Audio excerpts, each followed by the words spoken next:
Hi, my name is Andrea Holt, and tonight I'm going to be doing a lesson on Jephthah, who was one of the Old Testament judges over Israel. And as you can see here on my slideshow, Jephthah made a vow. And in Judges chapters 11, verses 30 through 39, we can read about the circumstances surrounding this vow. And the crux of the story is right here. It says, "Then it shall be that whatsoever cometh forth of the doors of my house to meet me, when I return in peace from the children of Ammon, shall surely be the Lord's, and I will offer it up for a burnt offering." Judges 11, verse 31, King James Version. A vow. What is a vow? Well, a vow is a solemn promise.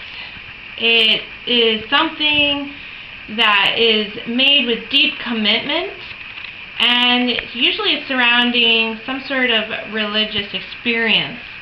So Jephthah made a vow. What kind of vow did he make? What did this vow entitle? It says that he said that whatever would come through the door of his house, he would put up as a burnt sacrifice, a burnt offering to God. Here we have Jephthah. He was a judge over Israel. Again, I'll just reiterate that. So he helped to keep peace and protect the nation of Israel at God's direction.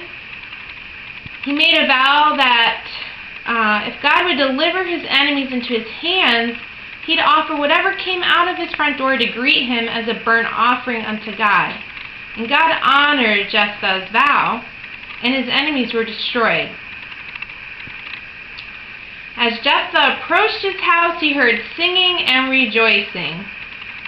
Out of his front door came his only child, a daughter, to celebrate his victory. Now this sounds like a beautiful way to celebrate the victory over their enemies, but to Jephthah, not so happy. He was not happy. His whole heart just fell into his stomach.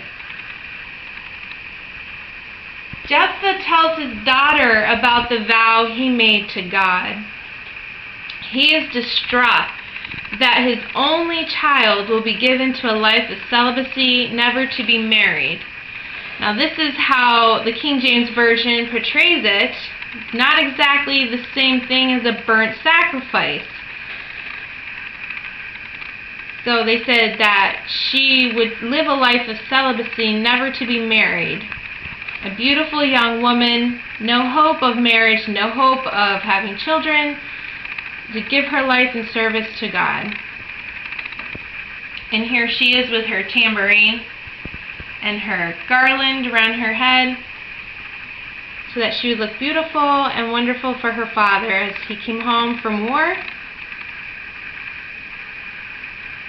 Jephthah's daughter went to the mountains for 2 months to weep for the loss of her future as a wife and mother.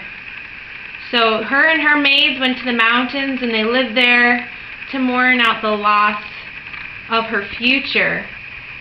And in this day and age, a woman's future, a girl's future, was to be married and to have children and to take care of the family and carry on the line of the fathers. And she was not going to partake in this. She was not going to experience this. And we never know her name. We never know if she continued to live with her father, or she lived in a tabernacle with the priests. We don't know what happened with her life after this point. My question is, and that really disturbed me when I first read this story, was the whole burnt sacrifice phrasing. Did Jephthah really make his daughter a burnt offering? Levitical law forbade human sacrifices, and as I read that he would offer whatever came through his door as a burnt sacrifice unto the Lord, when I heard this vow, I thought to myself, this is against Levitical law. This is against the Hebrew law. And there was some commentary that I read that some Jewish scholars believe that Jephthah truly did do this. It says in Judges that men did what was right in their own eyes. It was a time of great wickedness, and that most likely he did do this, but I tend to not agree.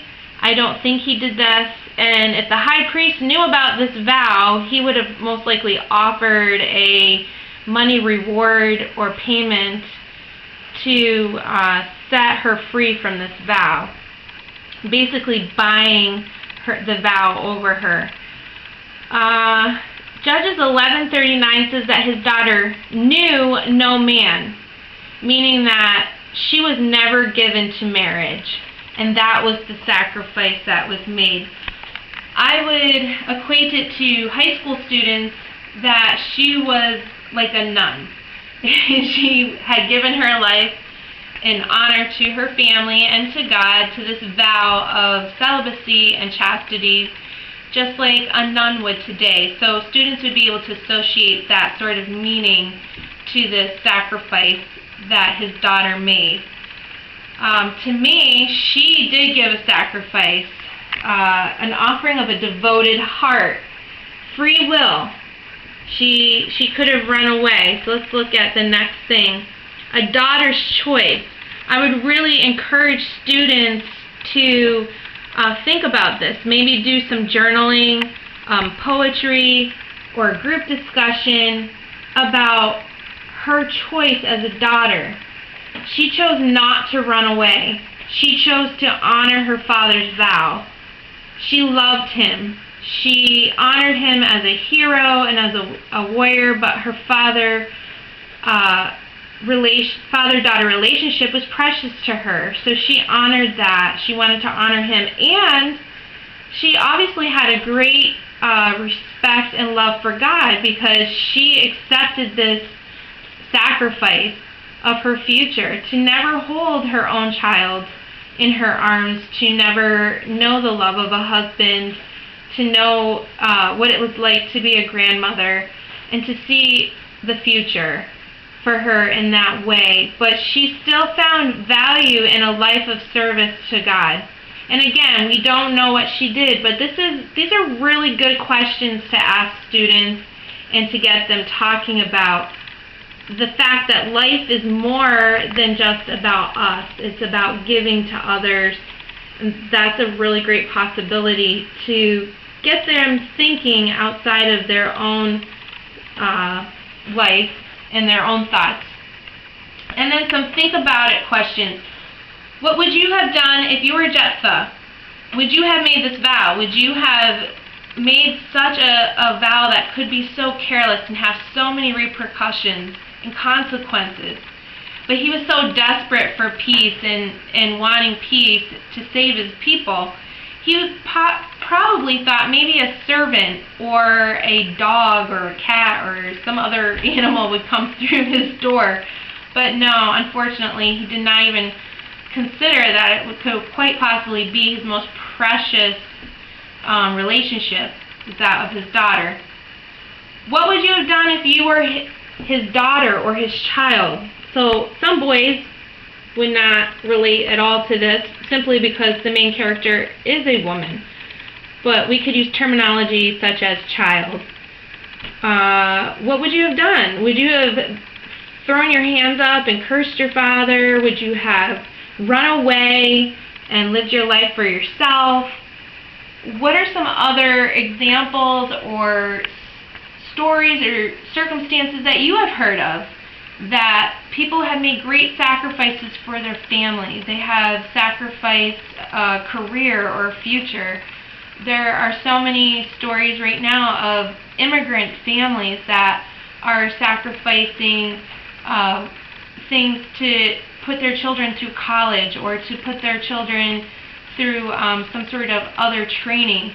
And there are many circumstances like this in current events even. So students could look into current events and try to bring it more to a relevant state of where we are in our society today. And my final question is, do you think he made a mistake in making a vow to God?